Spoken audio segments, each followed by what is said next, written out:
Rally Mumbai की तरफ कूच करेंगे हम कि महाराष्ट्र के इतिहास में कभी देखी नहीं पोटे जो देवेंद्र फडणवीस ने मार्केट में छोड़ के रखे हैं, जो आके आज ये धमकी दे रहे हैं खुलेआम, कभी पुलिस वालों की पत्नियों को बताते हैं, पुलिस वालों को धमकाते हैं। हेलो गाइस, आज की वीडियो में देखने वाले हैं इम्तियाज जलील ने महाराष्ट्र को 5 दिन का टाइम दिया। इम्तियाज जलील का कहना है औरंगाबाद से बहुत बड़ा मोर्चा निकालेंगे। चलिए देखते हैं इस वीडियो में, ओरिजिनल वीडियो लिंक डिस्क्रिप्शन में। चलिए वीडियो शुरू करते हैं। यही है कि अब जो लड़ाई है वो रास्ते के ऊपर, तो महाराष्ट्र के मुख्यमंत्री एकनाथ शिंदे साहब, देवेंद्र फडणवीस साहब, अजीत पवार साहब, ये अच्छी तरह से आप कान खोल के सुन ले। हम 5 दिन का आपको वक्त दे रहे हैं। अगर 5 दिन के अंदर इन लोगों के ऊपर अगर कार्रवाई नहीं हुई तो 6ठे दिन हम पूरे महाराष्ट्र की मीटिंग लेंगे और एक डेट डिक्लेयर करके इतनी बड़ी रैली मुंबई की तरफ कूच करेंगे हम कि महाराष्ट्र के इतिहास में कभी देखी नहीं पोटे जो देवेंद्र फडणवीस ने मार्केट में छोड़ के रखे हैं, जो आके आज ये धमकी दे रहे हैं खुलेआम, कभी पुलिस वालों की पत्नियों को बताते हैं, पुलिस वालों को धमकाते हैं, कभी ये कह रहे हैं कि मस्जिद में घुसकर मारेंगे। तो ऐसे लौंडों की हिम्मत बढ़ रही है कि कुछ तो नहीं होने वाला है। ये जो गुंड प्रवृत्ति का ये जो बदमाश आदमी है, जो भगवा चोला पहना हुआ है, उसको हम ये बताना चाहते हैं कि तूने जब अपने प्रवचन के दौरान इस्लाम मजहब और हमारे नबी की शान के अंदर गुस्ताखी की, तो हमें पूरा मालूम है कि तूने महाराष्ट्र हुकूमत में आला दर्जे के ऊपर बैठे हुए वो अधिकारियों के बोलने के ऊपर, वो नेताओं के बोलने के ऊपर तूने ये किया। इसके अंदर शरद पवार की एनसीपी, कांग्रेस और उद्धव ठाकरे सेना है। महाविकास आघाड़ी को हमने पहले प्रस्ताव दिया था कि अगर भारतीय जनता पार्टी को हराना है तो हम भी आपके साथ आने के लिए तैयार है। ये प्रस्ताव देने के बाद कुछ पॉजिटिव संकेत आए, कुछ नेताओं के, बड़े नेताओं के साथ चर्चा हुई। उन्होंने कुछ वक्त मांगा कि हमें फैसला करना, आपस में चर्चा करने के लिए, लेकिन उसके बाद उन्होंने खामोशी इख्तियार कर ली।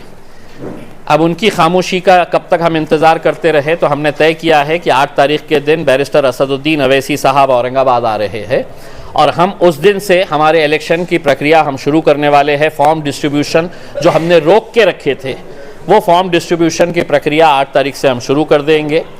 और हमने ये कहा था कि हम बहुत कम सीटें लड़ने के लिए तैयार हैं। हमारी जितनी ताकत है उस ताकत के हिसाब से हम बहुत कम सीटें लड़ेंगे। अगर आप और हम साथ में मिलके आते हैं तो, क्योंकि हमें भी पता है, हम ऐसा नहीं है कि हमारी ताकत इतनी है और हम इतना मांगेंगे। हमारी जितनी ताकत है हम उस हिसाब से ही बात करेंगे। और अगर आप नहीं लेते हैं तो फिर आप मुझे कहीं पर भी रोक नहीं सकते हैं। हम कितनी सीटें लड़ाना ये हमारा इख्तियार रहेगा, क्योंकि एक तरीके से आप हमको एक मैसेज दे रहे हैं कि नहीं, हम तुमको इस वजह से नहीं ले रहे हैं कि एमआईएम की कोई ताकत नहीं है, एमआईएम का कोई वजूद नहीं है। तो जब आप यही पैगाम दे रहे हैं तो फिर हम, हमारी ताकत है तो पूरी ताकत के साथ हम बताएंगे करके। अभी भी 3-4 दिन का वक्त है। अगर कुछ पॉजिटिव संकेत आता है तो हमें भी मालूम है कि अगर वोटों का बंटवारा हुआ तो नुकसान होगा और फिर भारतीय जनता पार्टी आएगी, और वो आने के बाद फिर हमारे ऊपर उंगली उठाने का आपको कोई इख्तियार नहीं रहेगा। तो एक बार अच्छी तरीके से शरद पवार साहब, नाना पटोले साहब, उद्धव साहब, आप सुन ले कि हम बड़ी संजीदगी के साथ, पूरी ईमानदारी के साथ भारतीय जनता पार्टी को हराने के लिए आपके साथ आने के लिए तैयार है। आप हाँ या ना में जवाब दें, नहीं तो हमारा अकेले चलने की पूरी तैयारी हमने करके रखे है। आप नहीं लेते हैं तो बोल दें हमें, अब हम बहुत ज़्यादा इंतज़ार नहीं करेंगे। उसका कोई लिमिट नहीं है। हम 8 तारीख से हमारे फॉर्म डिस्ट्रीब्यूशन की शुरुआत करेंगे और 8 तारीख से जहां जहां जो भी इच्छुक उम्मीदवार है उनको फॉर्म्स लेकर हम इमीडिएट है तो उसके सर्वे करवाएंगे, उसकी स्क्रूटिनी करवाएंगे और जहां लड़ सकते हैं वहां पर यकीनन पूरी ताकत के साथ उतरेंगे। आप कहां से लड़ने वाले? देखिए, एक पार्टी के उसमें एक शख्स बहुत मायने नहीं रखता है। हो सकता है कि असद साहब मेरी जगह किसी और को दे दे, तो पार्टी अहम होती है और मैं पार्टी को मजबूत करने के लिए काम कर रहा हूं उसमें। तो मुझे बार बार पॉइंट करके कि मैं कहां से और मैं लड़ूंगा नहीं लड़ूंगा करके, तो आप मेरी पार्टी को छोटा कर रहे हैं और मुझे बड़ा करने की कोशिश कर रहे हैं, जैसा बिल्कुल वैसा नहीं होना चाहिए। उसके अंदर जो भी फैसला है वो पार्टी तय करेंगे, पार्टी के अध्यक्ष बैरिस्टर असदुद्दीन अवैसी साहब। देखिए, अभी कुछ दिनों से जो मामलात यहां पर देखने को मिल रहे हैं महाराष्ट्र के अंदर, पहले वो बदमाश किस्म का जो महाराज, उसने जिस तरीके के शब्दों का इस्तेमाल किया इस्लाम मज़हब के बारे में, और मुसलमानों के लिए अपनी जान से ज़्यादा जो जिनसे मोहब्बत करते हैं, नबी करीम सल्लल्लाहु अलैहि वसल्लम प्रॉफेट मोहम्मद के बारे में उन्होंने जो शब्दों का इस्तेमाल किया है, पूरे महाराष्ट्र नहीं पूरे देश भर में इसके लिए गुस्सा था। और उसी दिन देश के मुख्यमंत्री, महाराष्ट्र के मुख्यमंत्री उसी दिन आते हैं, उस गुंडे मवाली को बाजू में बिठाकर उसकी पीठ थपथपाते हैं और कहते हैं कि तेरे बाल को भी हम हाथ नहीं लगने देंगे। उनका उस स्टेटमेंट को सुनकर मुझे ऐसा लग रहा था कि यह महाराष्ट्र का कोई मुख्यमंत्री नहीं बोल रहा है, बल्कि कोई एक टपोरी बोल रहा है। इस तरह की भाषा का इस्तेमाल कर रहे थे, क्योंकि मुख्यमंत्री राज्य का होता है, कोई जात का नहीं होता है।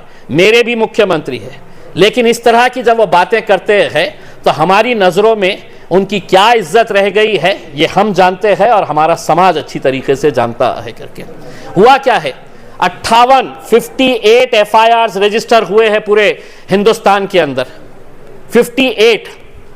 अभी तक कोई कार्रवाई नहीं हुई।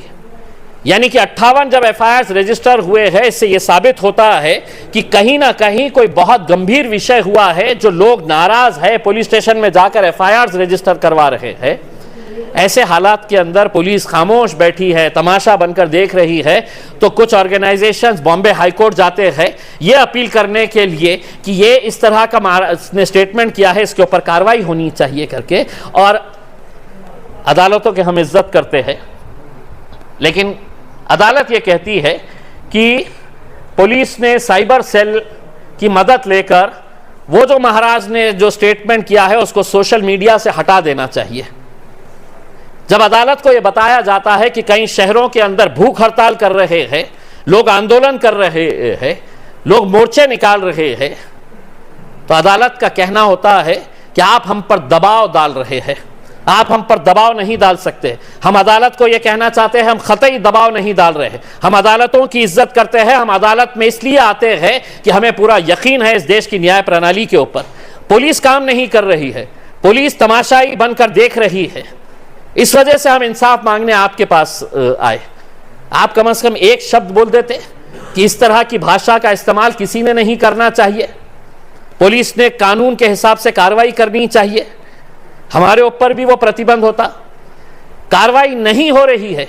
इस वजह से ये जो सेमड़े पोट्टे जो देवेंद्र फडणवीस ने मार्केट में छोड़ के रखे हैं, जो आके आज ये धमकी दे रहे हैं खुलेआम, कभी पुलिस वालों की पत्नियों को बताते हैं, पुलिस वालों को धमकाते हैं, कभी ये कह रहे हैं कि मस्जिद में घुसकर मारेंगे, तो ऐसे लौंडों की हिम्मत बढ़ रही है कि कुछ तो नहीं होने वाला है करके। तो हमने तय किया है, अगर सरकार ये चाहती है कि ये राज्य कानून के हिसाब से चले तो हम उसका आदर करें, लेकिन हमको समझ में आ गया सरकार चाह रही है कि अब जो लड़ाई है वो रास्ते के ऊपर। तो महाराष्ट्र के मुख्यमंत्री एकनाथ शिंदे साहब, देवेंद्र फडणवीस साहब, अजीत पवार साहब, ये अच्छी तरह से आप कान खोल के सुन ले। हम 5 दिन का आपको वक्त दे रहे हैं। अगर 5 दिन के अंदर इन लोगों के ऊपर अगर कार्रवाई नहीं हुई तो 6ठे दिन हम पूरे महाराष्ट्र की मीटिंग लेंगे और एक डेट डिक्लेयर करके इतनी बड़ी रैली मुंबई की तरफ कूच करेंगे हम कि महाराष्ट्र के इतिहास में कभी देखी नहीं होगी उसमें। और हम वहां पर आके कोई हंगामा नहीं करेंगे। हम पूरा संवैधानिक अधिकारों का इस्तेमाल करते हुए शांतिपूर्ण तरीके से आपके पास आएंगे और मुख्यमंत्री साहब, उप मुख्यमंत्री साहब, आपको हम एक संविधान, कॉन्स्टिट्यूशन की एक पुस्तक आपको गिफ्ट करने के लिए आएंगे। महाराष्ट्र के बड़े IPS ऑफिसर्स को फ्रेम करके वो जिस वक्त IPS की शपथ ले रहे थे उस शपथ की याद दिलाने के लिए वो शपथ हम फ्रेम करके IPS ऑफिसर्स को और महाराष्ट्र के वरिष्ठ पुलिस अधिकारियों को हम देंगे कि आप अपना कर्तव्य निभाइए। ये सरकारें आएगी, ये जाएगी, लेकिन कहीं ना कहीं आज इस राज्य के अंदर जो हालात पैदा हो रहे हैं इसके लिए कौन जिम्मेदार है? सिर्फ अपनी कुर्सी बचाने के लिए आप आम लोगों को लड़ाना चाहते हैं, आप दंगे भड़काना चाहते हैं, कोई कार्रवाई नहीं करेंगे। 58 एफआईआर होने के बाद मैं तो अपील करूंगा लोगों से, आप कहीं पर कुछ होता है तो कोई जरूरत नहीं एफआईआर करने की। महाराष्ट्र की सरकार ने हमको संकेत दे दिया है कि तुम्हारी एफआईआर सिर्फ हम कागज काला करने के लिए करेंगे, लेकिन कार्रवाई नहीं करेंगे। जो कार्रवाई करनी है तुम्हें सड़क के ऊपर आओ और करो, तो वो कार्रवाई करने के लिए भी हम तैयार है। 5 दिन का वक्त है, इस 5 दिन के अंदर अगर नहीं करते हैं तो हमारी भी तैयारी है, हम आएंगे, मुंबई की तरफ कूच करेंगे। देखिए रामगिरी, एक तो ये जो गुंड प्रवृत्ति का ये जो बदमाश आदमी है, जो भगवा चोला पहना हुआ है, उसको हम ये बताना चाहते हैं कि तूने जब अपने प्रवचन के दौरान इस्लाम मजहब और हमारे नबी की शान के अंदर गुस्ताखी की, तो हमें पूरा मालूम है कि तूने महाराष्ट्र हुकूमत में आला दर्जे के ऊपर बैठे हुए वो अधिकारियों के बोलने के ऊपर, वो नेताओं के बोलने के ऊपर तूने ये किया। वो कर तो लिया और उसी दिन तुझे आके पीठ थपथपा दी गई कि तूने कितना अच्छा काम किया है, तेरा बाल भी हम बाका नहीं होने देंगे, तुझे सिक्योरिटी प्रोवाइड करेंगे। मैं महाराज को अलर्ट कर रहा हूँ, हम तो कुछ नहीं करेंगे क्योंकि हम इस मुल्क के संविधान के ऊपर, न्याय प्रणाली के ऊपर यकीन करते हैं। लेकिन महाराज अपने ही लोगों से थोड़ा सा सतर्क रहो, क्योंकि हो सकता है कि तेरी जान के पीछे भी पड़ जाए, तुझे भी खत्म कर डाले तेरे अपने लोग। तो अपने आप को एहतियात में रख। मैं तो महाराष्ट्र सरकार को विनती करूंगा कि इसको Z+ सिक्योरिटी दो, क्योंकि ये टपक गया तो तुम हमारे ऊपर इल्जाम लगा देंगे। जितनी सिक्योरिटी दे सकते हैं इसको दो, क्योंकि तुम अपनी कुर्सी बचाने के लिए किसी भी घटिया हरकत को अपना सकते हैं, यह तुमने साबित कर दिया है। इसलिए मैं ये मवाली को अलर्ट कर रहा हूं कि आप थोड़ा सा अलर्ट रहिए। मैंने एक पत्र महाराष्ट्र के डीजी को भेजा हूं और उनको ये बताया हूं, 3 दिन पहले भेजा हूं, उनको ये कहा हूं कि 8 दिन के अंदर अगर इसके ऊपर कार्रवाई नहीं होती है तो पूरे महाराष्ट्र भर के अंदर आंदोलन होगा। सिर्फ इतना कहना चाहूँगा कि बंबई में मुसलमानों के नेताओं ने एक अपनी आदत बना लिए है कि रामगिरी महाराज हमारे हुजूर की शान में कुछ बोले या मस्जिदों में घुसकर मारने की कोई धमकी दे या गाजापुर के अंदर हमारे घरों में घुसकर हमारी माँओं और बहनों के साथ जो हरकत हुई है, तो इन्होंने सिर्फ ये काम किए हैं कि डीजी के पास जाना, पुलिस कमिश्नर के पास जाना, पुलिस स्टेशन के पास जाना, ऐसा मेमोरेंडम देना, तस्वीरें खिंचाना, तस्वीरें खिंचा के बाहर आना, यूट्यूब वालों को बाइट देना, अपने गुस्से का इजहार करना और बस खत्म। अब मैं आपको एक चुनौती दे रहा हूं, अगर मैं मुंबई आ रहा हूं और तुम सही मानों में अगर मुसलमानों की नुमाइंदगी करने वाले नेता हैं, तो एक मर्तबा उद्धव ठाकरे को, शरद पवार को, नाना पटोले को, इनको सबको बोलो कि जिस तरीके से छत्रपति शिवाजी महाराज का पुतला गिरा, हमने भी उसकी निंदा की। भ्रष्टाचार की वजह से छत्रपति शिवाजी महाराज का पुतला गिरा, हमने उसकी भी इंक्वायरी की मांग की। कैसे सड़क के ऊपर निकल के आ गए, ऐसा लग रहा था आरिफ नसीम खान फूट फूट के रो डालेंगे वहां पे। कभी उसके लिए नहीं निकलने का आया मौका, कभी दिल में यह एहसास नहीं हुआ कि मेरी नबी की शान के अंदर गुस्ताखी हुई है, मैं मेरे नेताओं को बोलूंगा कि चलो एक दिन हम भी बैठेंगे करके। क्या सिर्फ मुसलमानों के ठप्पे चाहिए इलेक्शन के वक्त, सिर्फ वोट चाहिए? इसलिए हम आपसे अनुरोध कर रहे हैं, अगर अगले कुछ दिनों के अंदर मुंबई के मुसलमान लीडर अगर कुछ नहीं करते हैं तो तुम्हारे पैरों में घुंघरू बांधने के लिए घुंघरू भेजूंगा, अपने नेताओं के सामने ठुमके लगाओ, किसी काम के नहीं है तुम। वो घुंघरू लेके शरद पवार साहब, उद्धव ठाकरे साहब के सामने नाचो। अजीत पवार साहब के भी प्यादे यहां पर भी है बहुत सारे। बहुत हो गया है मेमोरेंडम देने का, तस्वीरें खिंचाने का। अब ये कोई MIM की तरफ से नहीं बोल रहा हूं। अगर मुसलमान है, अगर दर्द हुआ है, अगर तकलीफ हुई है कि नबी की शान के अंदर गुस्ताखी किसी ने की है, तो हमारे साथ चलिए। किसी पार्टी के बैनर के अंदर तले नहीं, हम तिरंगे लगाएंगे गाड़ी के ऊपर। तिरंगे लगाकर है तो एक मर्तबा फिर मुंबई की तरफ कूच करेंगे।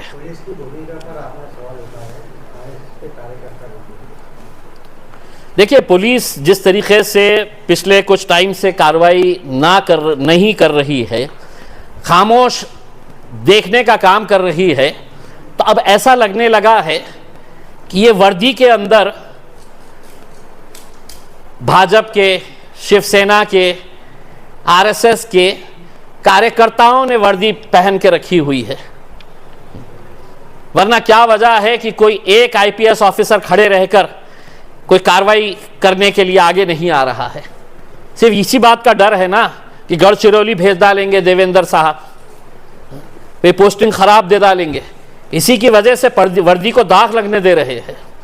एक मर्तबा जो सही है वो सही के हिसाब से आप कार्रवाई करिए, यही उम्मीद करते हैं महाराष्ट्र पुलिस से।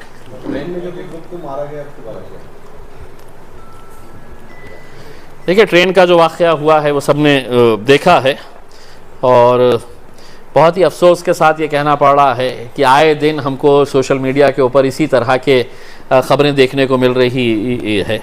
ये इसलिए चल रहा है कि हमने अपने आप को सिर्फ सोशल मीडिया तक महदूद रखे हैं। हम अपने आप को सिर्फ पुलिस कमिश्नर और आईजी और एसपी के सामने जाकर मेमोरेंडम देने तक की और तस्वीर खिंचाने तक की और एक बाइट देने तक के महदूद रख दिए हैं। अब सरकार खुद चाह रही है कि तुम्हारी लड़ाई तुम खुद लड़ो, सड़क पे आओ, तो हम वो लड़ाई लड़ने के लिए तैयार है। सर, एक आखिरी सवाल, आपने कहा कि हम न्याय व्यवस्था और कोर्ट का आदर करते हैं, लेकिन उधर से भी हमको न्याय मिलने की गुंजाइश नहीं हो रही है प्रोसीडिंग की वजह से, तो आप एक बार उसका स्टैंड क्लियर कीजिए कि कोर्ट भी ऐसा क्यों चांस बैठा? नहीं, हमें देखिए, हम कोर्ट का आदर करते हैं, मैंने पहले भी कहा है, लेकिन सवाल ये है कि जब ये मैटर कोर्ट के अंदर गया तो कोर्ट से हम ये उम्मीद कर रहे थे। हम कोर्ट में गए क्यों? अगर पुलिस कार्रवाई कर देती तो कोर्ट में जाने की ज़रूरत ही नहीं पड़ती थी। पुलिस खामोश बैठी है, सरकार जो बोलने वाले हैं उनकी पीठ थपथपा रही है, तो हम आखिर इंसाफ मांगे तो मांगे कहाँ से? तो हम हाई कोर्ट के अंदर गए, और हाई कोर्ट कहता है कि पुलिस वालों को ठीक है, ये सोशल मीडिया के ऊपर से निकाल दो। हाई कोर्ट ने यह भी कहना चाहिए था कि अगर ऐसा इस तरह का कोई वक्तव्य या किसी जाति, धर्म और मजहब के खिलाफ कोई बोल रहा है तो उसके ऊपर पुलिस ने सख्त कार्रवाई करनी चाहिए। कानून है। 58 एफआईआर रजिस्टर हो जाते हैं और कोई कार्रवाई नहीं, तो क्या हम खामोश सिर्फ आपके रजिस्टरों के अंदर है तो हम कागज को काला करने के लिए हम आके आपके पास एफआईआर दर्ज करा रहे हैं? चलिए वीडियो यहीं पर ख़त्म करते हैं। अगर आप भी ऐसी वीडियो देखना पसंद करते हैं तो हमारे चैनल को सब्सक्राइब करें, वीडियो लाइक करें, वीडियो को ज़्यादा से ज़्यादा शेयर करें और अपनी राय कमेंट में ज़रूर दें।